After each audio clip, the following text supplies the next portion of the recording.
Welcome to another episode of Historical Markers. Today we're out here in front of Old Fort Jackson, just outside of Savannah. In fact, Savannah is actually visible across the river from here. And hope to find several markers here. I'm not exactly sure how many markers are in this area. I know I've already recorded a couple, but there's sure to be several more inside. Apparently they're getting ready to fire off a cannon as well, so I don't know exactly what all we're going to see here, so come with us and we'll investigate Old Fort Jackson. Fort James Jackson, the guardian of Savannah. In 1776, a small earthwork called Mud Fort was built at this site known as Salter's Island on the east side of Savannah. Unhealthy conditions soon forced the abandonment of Mud Fort. In the early 1800s, United States President Thomas Jefferson authorized the construction of a series of fortifications to defend the American coastline. The Mud Fort location was chosen for construction of a new brick fort to be named Fort James Jackson after a local Revolutionary War hero, later a U.S. Senator and Governor of Georgia. Work began in 1808, and within 4 years, the waterfront brick, barely still visible today, was completed. Fort Jackson saw no action during the War of 1812, and construction continued between 1847 and 1861. By the beginning of the Civil War, Fort Jackson was a formidable stronghold. On Saturday, January 26 of 1861, Georgia militia troops commanded by Colonel Alexander R. Lawton seized Fort Jackson. Although the fort was never heavily engaged during the Civil War, it became the headquarters for the Confederacy's Savannah River defenses. During the war, local units garrisoned the fort, including the Irish Jasper Greens, Republican Blues, 1st Georgia Regulars, and 22nd Georgia Heavy Artillery regiments. The Confederacy built a network of earthen structures around the fort and along the river. Some of this work was supervised by Confederate General Robert E. Lee. Numerous cannons were placed at these fortifications. Floating and submerged explosives and other obstructions were placed in the water to prevent Federal ships from continuing upstream toward the city.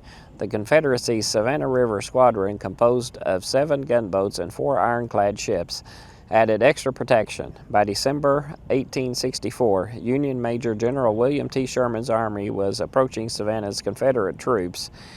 Evacuated the city on Tuesday, December 20th. Troops garrisoned at Fort Jackson burned the barracks, threw weapons, ammunition into the moat and river, spiked the guns, and booby-trapped the powder magazine.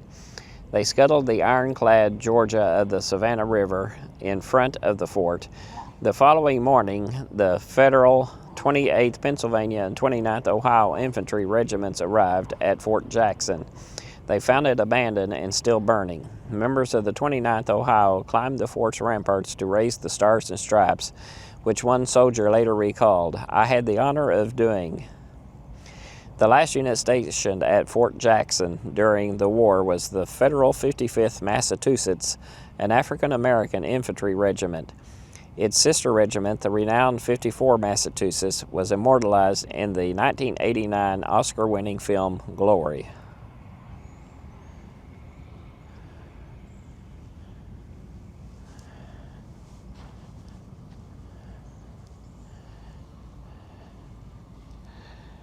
And although there is a marker here, I'm going to let you see that it is definitely not readable.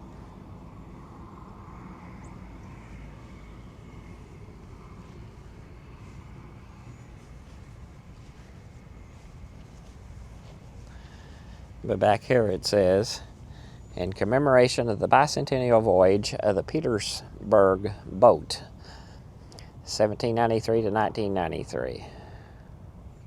This is the CSS Georgia, the ladies' gunboat. Fearful of U.S. invasion during the Civil War, 2 Macon women prompted a statewide campaign to build an ironclad vessel for the protection of Georgia's coastal and riverside towns. By March of 1862, the Ladies' Gunboat Association had formed to raise funds for construction. Led by the women of Savannah, statewide fundraising resulted in over $115,000 in donations. Due to a shortage of iron for armor, the Georgia's wooden casemate was covered with an overlapping rails from train tracks. Her engines were too weak to negotiate the powerful Savannah River tides, leaving the Georgia as a floating battery anchored near Fort Jackson. Without firing a shot, the vessel deterred U.S. attack from this position until scuttled by her retreating crew on December 20th of 1864 as General William T. Sherman's forces encircled the city.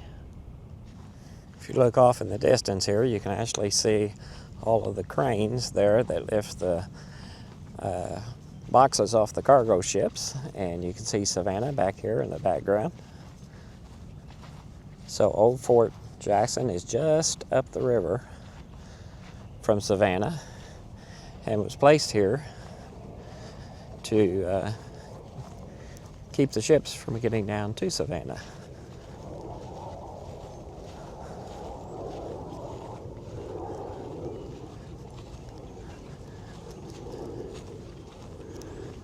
This is the Sentry Box. The Sentry Box was used by the on-duty guard for shelter from inclement weather. An illustration of Fort Jackson appeared in the February 4th, 1865 edition of Frank Leslie's illustrated newspaper, showing one sentry box at this approximate location and another one on the grassy area on top of the parapet wall.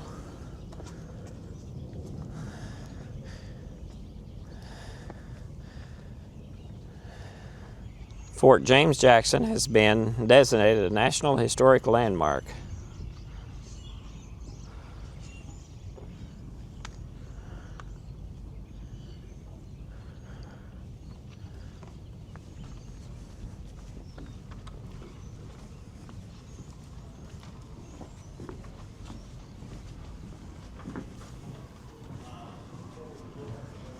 Officers' Privy. This area was the officers' latrine, or privy vaults, and was located behind the planned but never built officers' barracks. The enlisted latrines were located to the left and right of this latrine.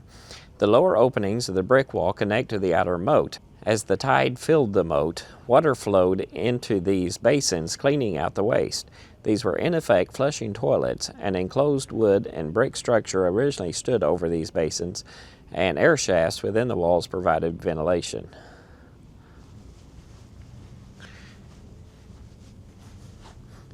Here is the Enlisted Privy. Located here was one of the two latrines, or privy vaults. The other latrine was located where the modern restroom facilities are located today. The lower openings in the brick wall connect to the outer moat, and as was mentioned before, these were in fact flushing toilets.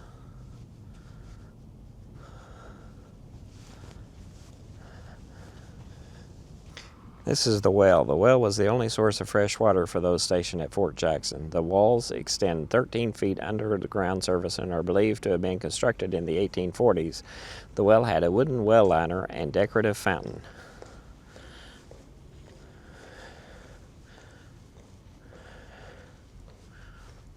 There were lots of diseases during the Civil War. Malaria, mosquitoes carried the malaria. And then talks about medical advances. They actually had nurses, had some notable figures. Surgeon General Samuel P. Moore. And then another notable figure was Major Jonathan Letterman. And then here's several of the tools and medicines that they used during the Civil War.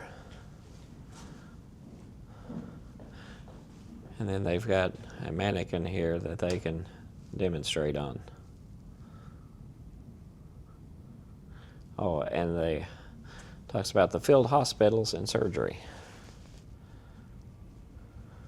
The Demi Bastion. This is one of 4 Demi Bastions at Fort Jackson. They were designed to protect the fort's walls by firing into the flanks or sides of attacking troops. This Demi Bastion had a 32-pounder cannon and a casemate carriage. It is set up on a wooden platform similar to the one that has been reconstructed here. Cannons were never mounted in the 3 remaining Demi Bastions. When war broke out in 1861, one 12-pound mountain howitzer cannon was placed in Fort Jackson for use in the Demi Bastions. And this is the 12-pound cannon.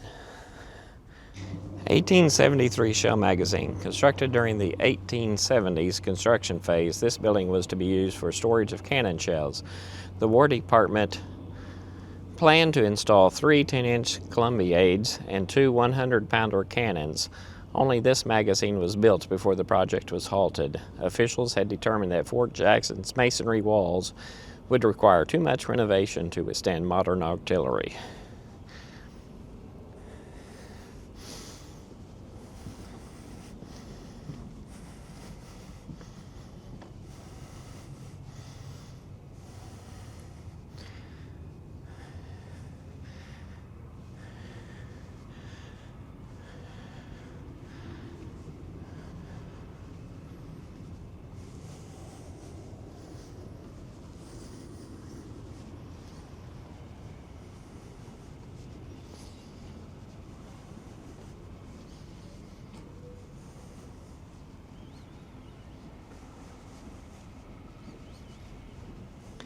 This was the guard room. The guards and sentries of Fort Jackson lived and operated out of this room. Guards would serve 2 hours on duty and 2 hours off for a 24-hour period. During the summer months, guards would be rotated from the city twice a day to protect them from disease brought on by mosquitoes and harsh conditions.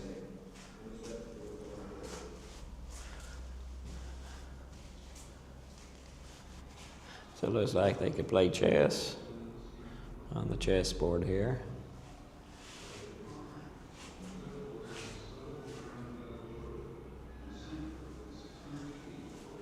And then this was apparently the jail area.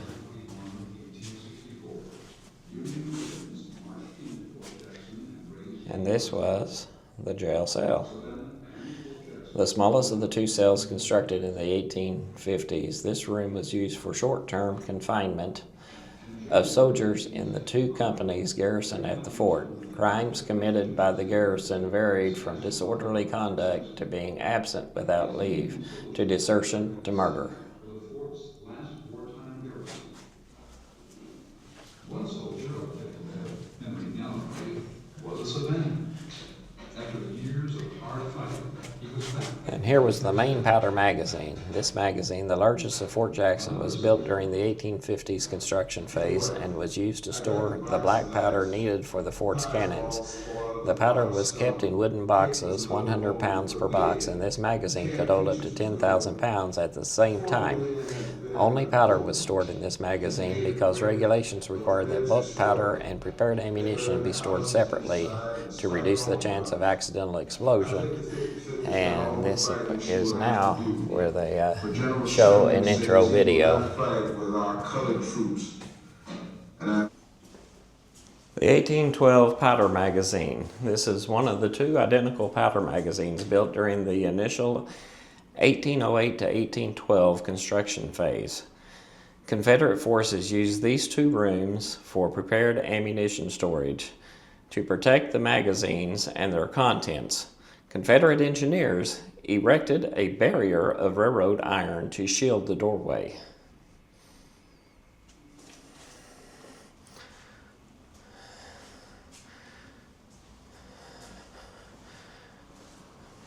And here's a series talking about the various flags. First of all is the 15-star Union flag. Next they have the Georgia Secession flag. Next we have the Stars and Bars.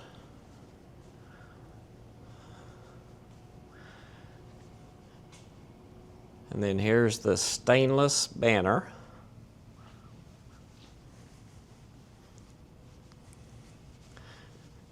And next we have the 36-star Union flag. Defense of the 5 Fathom Hold. Savannah grew to become the capital of Georgia and an important port for transport and trade to settlements upriver, most notably the budding British town of Augusta. Most of the 13-mile stretch of the Savannah River between the Atlantic Ocean and Savannah was only 12 to 20 feet deep. In the age of sail, any ships that missed the tide were in danger of running aground at low tide. However, at this location, the river was at its narrowest point and 30 feet deep, creating a natural harbor called 5 Fathom Hold, a site perfect for the defense of Savannah. Defending the city became increasingly important in the 1760s, with tensions rising between the North American colonists and Great Britain. When the American Revolution began in 1775, Georgia was not prepared for war. Savannah had just a single outdated and rundown fortification on the eastern bluff of the city. In March of 1776, British ships at 5 Fathom holes sent troops upriver in an attempt to seize almost a dozen rice boats anchored across from the city. Lieutenant James Jackson led local militia to set the rice boats on fire in order to keep the rice out of British hands.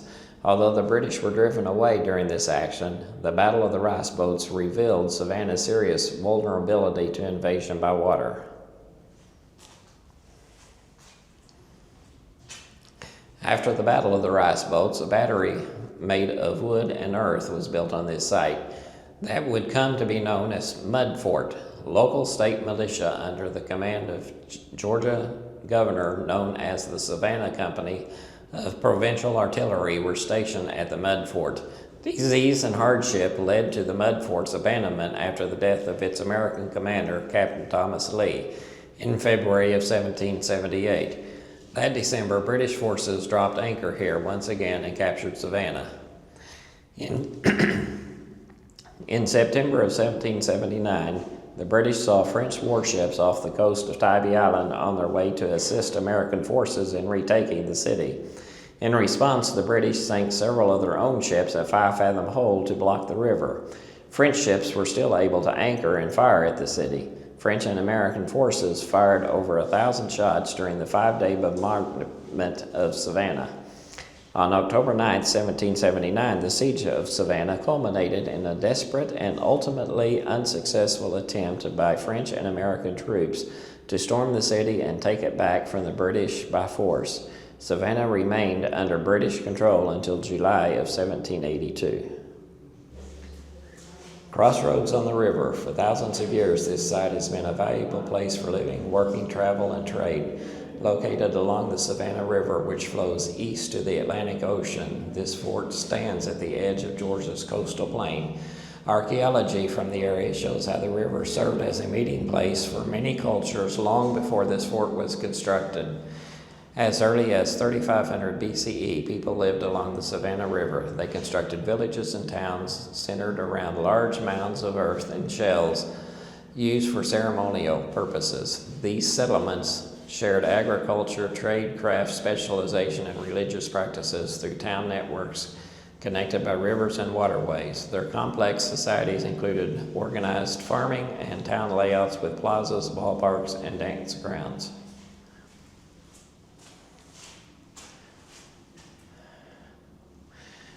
"500 years ago, this area was home to the ancestors of the Creek Indians. At that time, the area also became of great interest to the competing colonial empires of Spain and England. In 1565, the Spanish established St. Augustine to the south. To the north, the English began settling the Carolina colony in 1670. Both empires claimed the land along with what would become the Georgia coast. Tomachichi, a Creek leader, disagreed with the other bands of Creek who severed ties with the English in the early part of the 1700s. He wished to have more autonomy in his dealings with the Spanish and English, and many of his family group, as well as some others from the neighboring tribes, agreed. In 1728, he brought together a group of Creeks and Yamasees to form the Yamacraw. They settled on the Savannah River at Yamacraw Bluff, where his ancestors once lived, and the city of Savannah would one day stand. He met James Edward Oglethorpe soon after Oglethorpe arrived with a group of English settlers on the ship Anne in 1733. With the help of Mary Musgrove, an English Creek translator and businesswoman also known as Kusa-Ponakisa, the two leaders negotiated a treaty that allowed the English to settle at Yamacraw Bluff, establishing the colony of Georgia. Fort Jackson is born. Following the American Revolution, the United States wanted to be taken seriously in the world stage, but experienced years of attacks on trade ships by world and regional powers. In 1805, the British Royal Navy began boarding, searching, and even seizing the ships belonging to the United States. At times, these events resulted in the deaths of American sailors. In response, many Savannahans and citizens all over the country prepared for another possible war. President Thomas Jefferson and other government officials assessed the defenses along the eastern coast of the United States. They determined that the old rotten wood and earth forts from the Revolutionary War needed to be replaced with brick structures. These brick forts were stronger and could be left empty during peacetime. The site of Savannah's mud fort was among those selected for new construction. These new defenses became known as second system fortifications.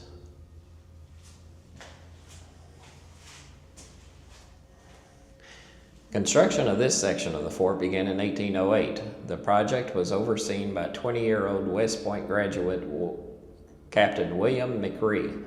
It was decided that the fort should be named after British-born Georgia patriot James Jackson. Enslaved black people were among the laborers working on various aspects of fort construction and in the labor-intensive process of brick making. In June of 1812, the United States declared war on Great Britain. At first, Savannah militia units like the Republican Blues and Chatham Artillery manned Fort Jackson. As the war continued, full-time professional soldiers of the United States Army served at the fort. By 1813, Fort Jackson was completed and designed to house 150 soldiers. The British launched an invasion of southern Georgia on December of 1814, burning the town of St. Mary's and occupying Cumberland Island. In response, the people of Savannah dug a massive trench around the city, 1 mile east of Fort Jackson at Coston's Bluff. 2,000 American soldiers trained in anticipation of attack, but a peace treaty was signed and ended the war before the British reached Savannah. Wartime Headquarters. In response to the War of 1812, Congress planned more fortification projects beginning in 1816. In 1821, they approved $8,000 for repairs to Fort Jackson. In 1829, the construction of Fort Pulaski began on Cockspur Island near the entrance to the Savannah Pier. It was completed in 1847 and thought to be safe from enemy cannon fire. From 1855 to 1859, additional improvements were made to Fort Jackson, which had fallen into disrepair since the construction of Fort Pulaski, to further strengthen the river defenses against steam-powered ships. By 1860, tensions between North and South reached a breaking point when Abraham Lincoln was elected president. The Southern states began to debate succession. After negotiations broke down, the Civil War began on April 12, 1861, at Fort Sumter. In Charleston, South Carolina, the capture of Port Royal, South Carolina, in November allowed the Union to create a naval blockade. Savannah was now cut off from supplies. On April 10, 1862, Union forces bombarded Fort Pulaski using the new innovation of rifled cannon fire. The fort fell in just 30 hours. Savannah was shocked at the loss of what was once considered an impenetrable fortress. After the fall of Fort Pulaski, just 9 miles downriver, Fort Jackson became the new Confederate headquarters for the Savannah River defenses. This is Fort James Jackson, Phase 2. Construction continued on Fort Jackson through to 1861. This model depicts the fort completed by the beginning of the American Civil War. In March 1847, foundations for a drawbridge and privets were begun. In January of 1858, the walls and barracks were built and the masonry work to the entrance of the fort was completed.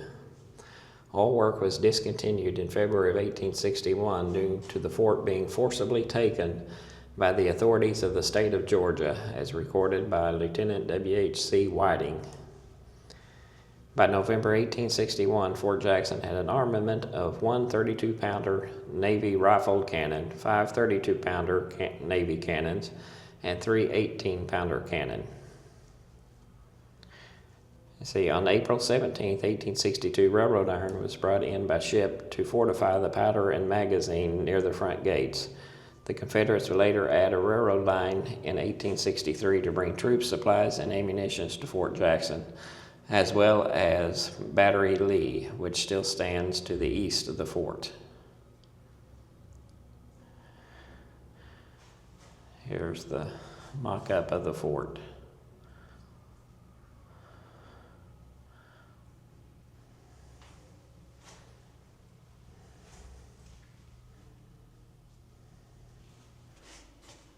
This is the CSS Georgia, the ladies' gunboat that we read about in the other marker. It did not work too well and ended up just being basically a floating fort. All right, this talks about the evacuation of Fort Jackson.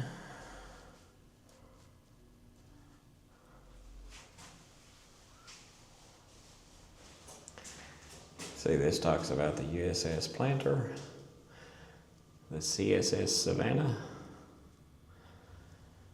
the CSS Atlanta, and the CSS Georgia.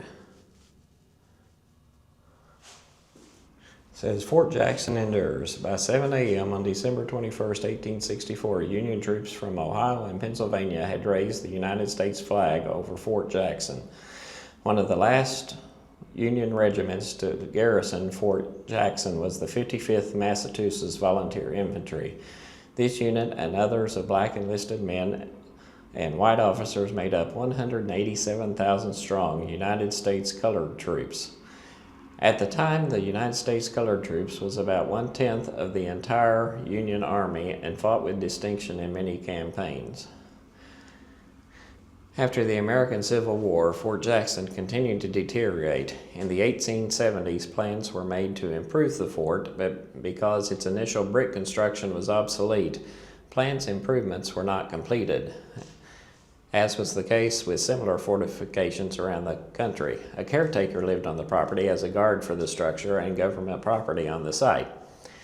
It was used to store materials for the city's harbor activities, and vessels still anchored at 5 Fathom hold coming into and out of Savannah. In 1884, the fort's name was changed to Fort Oglethorpe. Its cannons were transferred to Brunswick, Georgia in April of 1898 during the Spanish-American War. During the war, soldiers in Company D, 4th Virginia Regiment, briefly camped at the fort and carved their initials into the wall of the powder magazine. The fort was finally decommissioned in 1904. Attention, detachment. About. Face. Your post. March.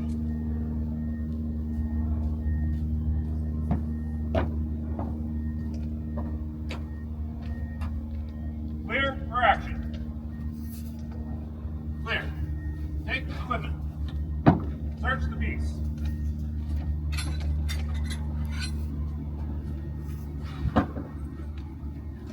Load.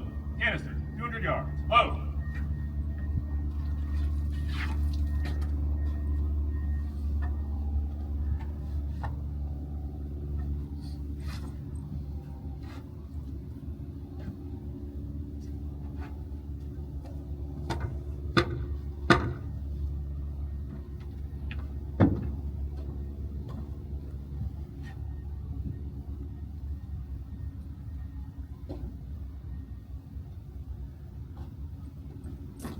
By hand.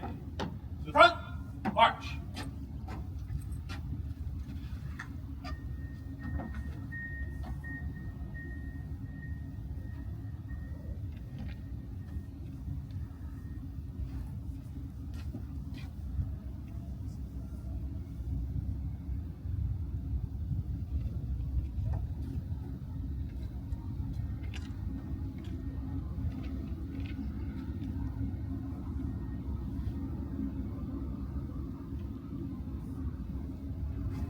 Gun number 1, ready to fire.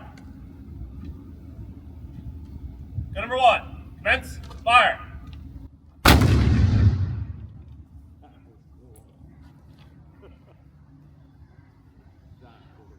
number 1, cease, fire.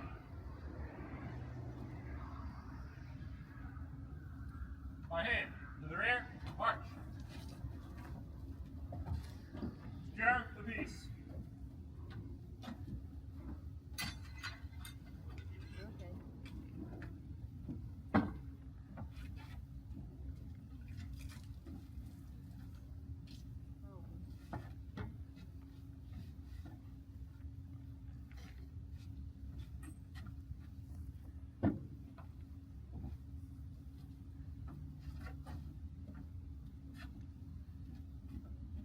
Attention detachment.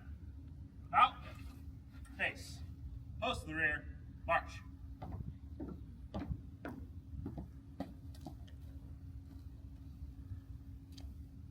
Halt. And rest.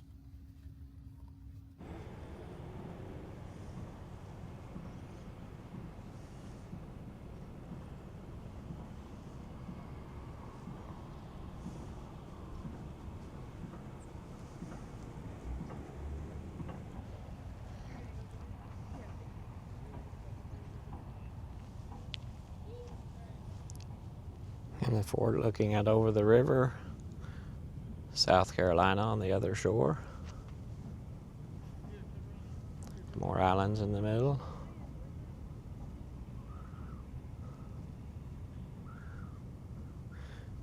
And Savannah.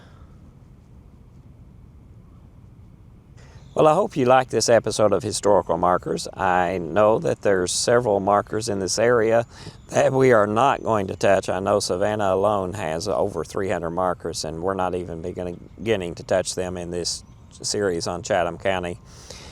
So hopefully we'll get back to this area again. Like, subscribe, and we'll see you in a future episode of Historical Markers.